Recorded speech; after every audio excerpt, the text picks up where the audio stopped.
महागठबंधन में बनने लगी सीटों की सूची। तमाम घटक दल अपने अपने पसंदीदा सीट की कर रहे चुनाव। 15,000 से अधिक मतों से हारने वाले प्रत्याशियों को किया जाएगा बाहर। उन्हें इस चुनाव में नहीं दिया जाएगा मौका। और घटक दलों ने वर्तमान बिहार एनडीए सरकार को सत्ता से बेदखल करने को बना लिया अपना मकसद।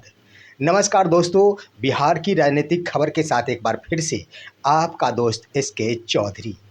दोस्तों, बिहार के राजनीति के तहत महागठबंधन अपना अलग ही परिचय दे रहा है और महागठबंधन की बैठक जो 12 जून 2025 को तेजस्वी प्रसाद यादव के सरकारी आवास में आयोजित थी, वह बैठक काफ़ी अहम रही है। कई मसलों पर आपसी सहमति बनी है और चाहे जैसे भी हो, गठबंधन के अंदर शामिल सभी घटक दलों ने बिहार एनडीए सरकार को सत्ता से बेदखल करने का अपना मकसद बना लिया है। दोस्तों, उस बैठक में सीट बंटवारे को लेकर फार्मूले तैयार हो गए थे।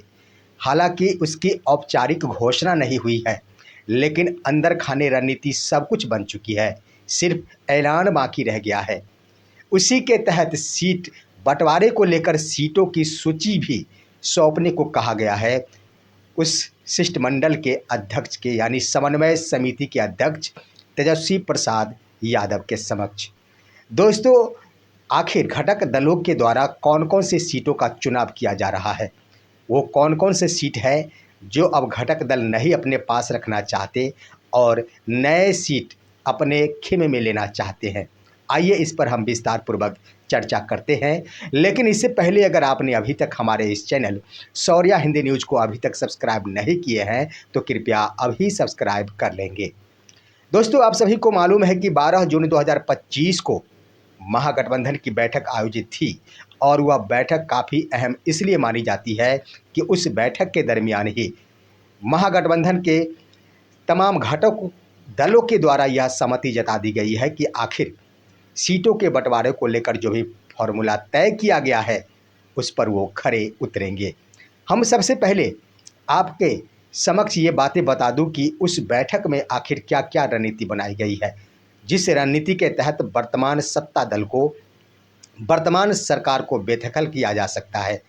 उसके बाद दोस्तों हम चर्चा करेंगे कि घटक दल में शामिल तमाम पार्टियां कौन कौन सी सीट अपने खेमे में रखना चाहती है और उसकी सूची बनाकर समन्वय समिति के अध्यक्ष के पास 5 जुलाई 2025 से पहले सुपुर्द करने जा रही है।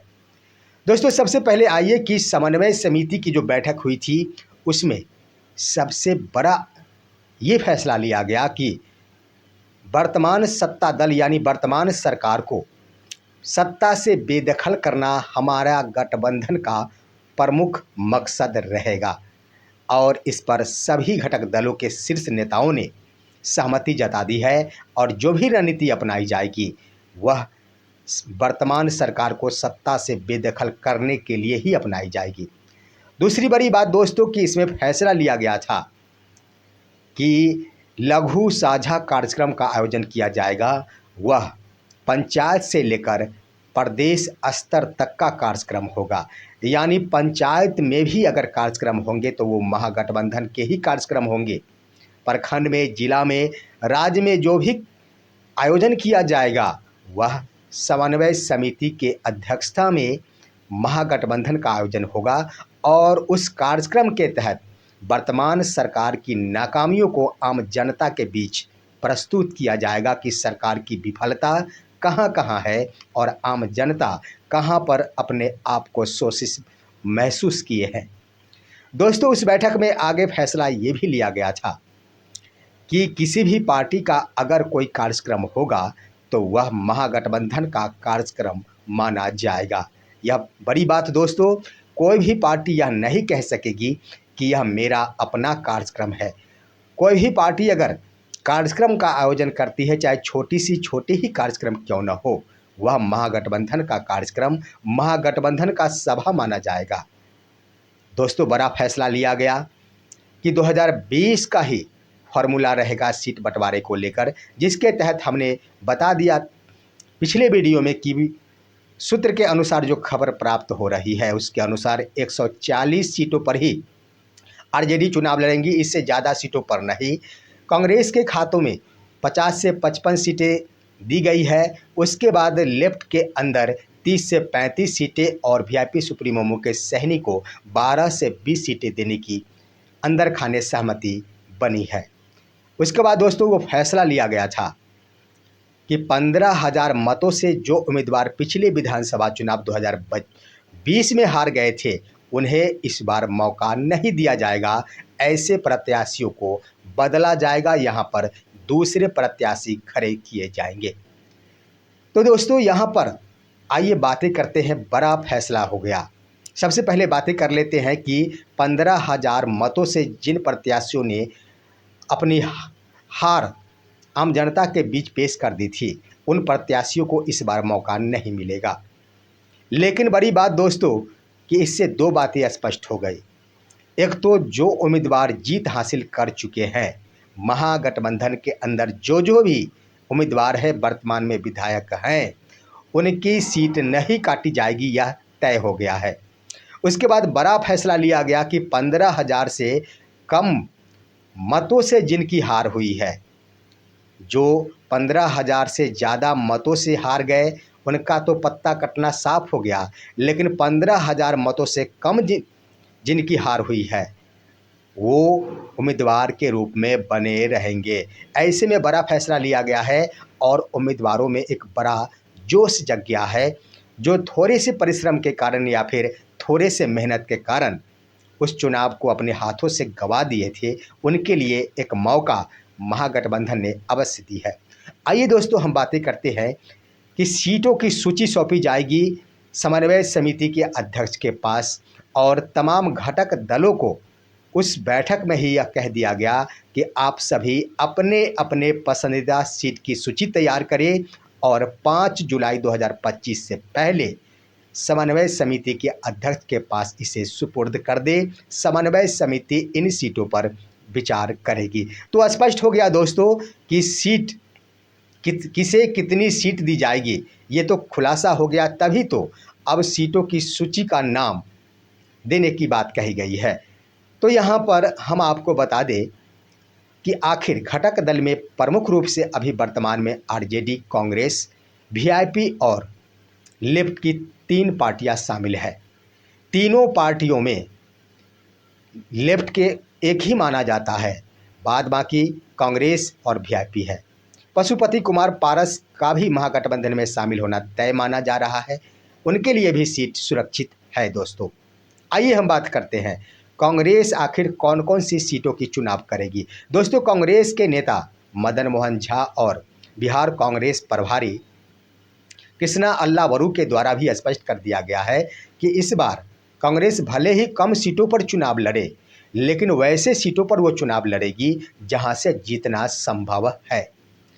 दोस्तों इसको लेकर आप देखे होंगे कि सीमांचल के सभी सीटों को कांग्रेस पिछले विधानसभा चुनाव में गंवा दी थी, एक भी सीट पर वो विजय नहीं हो पाई थी और 70 सीटों में से मात्र 19 सीटों पर ही उन्हें सफलता मिल पाई थी। ऐसे में अब 15 सीटों की कटौती तो बिल्कुल तय हो गई है, मात्र 55 सीटों की सूची ही सौंपी जाएगी कांग्रेस के स्तर से। तो यहाँ पर हम आपको बता दें कि सीमांचल के सीट निश्चित रूप से पसंदीदा के रूप में नहीं रहेंगे कांग्रेस के। उसके बाद दोस्तों जहाँ जहाँ मुस्लिम बहुल इलाका है उन सीटों को कांग्रेस के स्तर से अपना पसंदीदा सीट बनाया जा रहा है, उसकी सूची तैयार की जा रही है। उसके बाद दोस्तों हम बताते चले कि कांग्रेस के स्तर से जिस गढ़ में कम से कम मतों से चुनाव हार गया था उसे भी अपना पसंदीदा सीट माना जा रहा है। जहां से उनके उम्मीदवार काफ़ी कम मतों से हार गए थे वो भी सीट उनका पसंदीदा है और 19 सीट जो भी है जिस पर उनके उम्मीदवार जीते हुए हैं वो उनका पसंदीदा सीट तो है ही। तो इस तरह से सूची तैयार की जा रही है। अब आइए दोस्तों हम वीआईपी की बात करते हैं। वीआईपी तो इस बार महागठबंधन में नए दल के रूप में है। विधानसभा चुनाव की बातें की जाए, यहाँ पर दोस्तों मुकेश सहनी के स्तर से भले ही 60 सीटों की बात की जाती हो, डिप्टी सीएम के रूप में खुद को प्रस्तुत किया जाता हो। लेकिन यह भी बात सत्य है कि सीएम के रूप में उनके द्वारा ही तेजस्वी प्रसाद यादव का नाम लिया जाता है। ऐसे में वीआईपी सुप्रीम अधिकतम 20 सीटों की सूची ही सौंपेंगे, जो रणनीति, जो फॉर्मूला तैयार किया गया है महागठबंधन के स्तर से। और दोस्तों मैं बता दूं कि आखिर वो कौन कौन से सीटें होंगी। तो इस सीटों में वीआईपी सुप्रीमो के स्तर से जो रणनीति बनाई गई है, उस रणनीति के तहत पूरे बिहार के 38 जिलों को 8 जोनों में विभक्त कर दिया गया है। और 8 जोन में विभक्त करते हुए सभी जोनों के उस सीट पर ज़्यादा पसंदीदा अपना नज़र गड़ाया जा रहा है, उस सीट को अपना पसंदीदा सीट बनाया जा रहा है, जो खास तौर पर मल्लाह समुदाय का क्षेत्र हो, जो मल्लाह बहुल इलाका है। उदाहरण के रूप में आप देखेंगे, जैसे मुजफ्फरपुर है, जो तिरहुत क्षेत्र के अंतर्गत जो भी सीट है उस पर वीआईपी सुप्रीमो की नज़र है। उसके बाद मिथिलांचल की भी कुछ सीटें हैं, चंपारण की भी कुछ सीटें हैं, समस्तीपुर की 2 सीटों पर वीआईपी की नज़र है। दोस्तों इस तरह से खास तौर पर मल्लाह बहुल इलाके को सुप्रीमो के स्तर से अपना पसंदीदा सीट बनाया जा रहा है और उस सीटों की सूची तैयार कर समन्वय समिति के अध्यक्ष के सामने 5 जुलाई 2025 से पहले वो सुपुर्द करेंगे। एक और ख़ास मैं बात बता दूं कि वीआईपी सुप्रीमो ने जो रणनीति बनाई है उसके तहत उन्होंने ऐलान कर दिया है कि पार्टी फंड से उम्मीदवारों के लिए 10 करोड़ रुपए खर्च किए जाएंगे इस बिहार विधानसभा के चुनाव में। यानी बड़ी तैयारी की जा रही है मुकेश सहनी के स्तर से। यूं ही मुकेश सहनी खुद को डिप्टी सीएम नहीं कहते, यूं ही मुकेश सहनी 60 सीटों की बातें नहीं करते। ये तो बात अंदर खाने की है दोस्तों। जब महागठबंधन के अंदर तमाम घटक दलों के स्तर से ज़्यादा सीटों की बातें की जा रही थी, तब मुकेश सहनी भी आखिर पीछे क्यों रहते। उनके स्तर से भी 60 सीटों की बातें की जा रही थी। लेकिन तेजस्वी प्रसाद यादव और मुकेश सहनी में अगर विचारों की बात की जाए तो काफ़ी हद तक समानता दिखती है। अब दोस्तों 10 करोड़ रुपए खर्च करने की बातें वीआईपी सुप्रीमो के स्तर से जो की गई है, उनके स्तर से कहा गया है कि यह चंदा के रूप में वसूली की जाएगी। यानी आम जनता जो वीआईपी के समर्थक है, जो वीआईपी के लिए कार्यकर्ता है, आम जनता वीआईपी पार्टी फंड में यह चंदा देगी। और लक्ष्य निर्धारित किया गया है कि चुनाव से पहले ही 10 करोड़ रुपए इकट्ठे कर लिए जाएंगे और जो भी वीआईपी के उम्मीदवार होंगे उन सभी को पार्टी फंड से दिए जाएंगे खर्च करने के लिए। और उन्होंने अपने उम्मीदवारों के लिए तो स्पष्ट घोषणा कर दी है कि जितने भी सीट उन्हें मुहैया कराई गई है, जो भी सीट महागठबंधन के अंदर से उन्हें दी गई है, उसमें से 50% सीट एससी और ईबीसी के लिए उन्होंने सुरक्षित रख दिया है। एससी का मतलब आप समझ ही गए होंगे, जो दलित समुदाय से आते हैं उन्हें वो सीट देंगे। उसके बाद ईबीसी समुदाय, जिसमें मल्लाह समुदाय भी आता है। उसके बाद अन्य धानुक, नुनिया इत्यादि समाज भी आता है, अति पिछड़ा समाज के अंतर्गत, उनके लिए सुरक्षित रखा गया है। और दोस्तों 50% उन्होंने कहा है कि 50% सीटों को हम सामान्य कोटि के अभ्यर्थियों के लिए रखेंगे, पिछड़ा वर्गों के लिए रखेंगे, जैसे कुशवाहा समुदाय के लिए हो, यादव समुदाय के लिए हो, ब्राह्मण, राजपूत, भूमिहार इत्यादि जो भी बड़े बड़े नेता वीआईपी योगदान किए हैं, उन सभी के लिए सीट सुरक्षित रख दिया गया है। तो ये तमाम रणनीति बना ली गई है मुकेश सहनी के स्तर से और पसंदीदा सीट की तैयारी की जा रही है, उसकी सूची तैयार की जा रही है।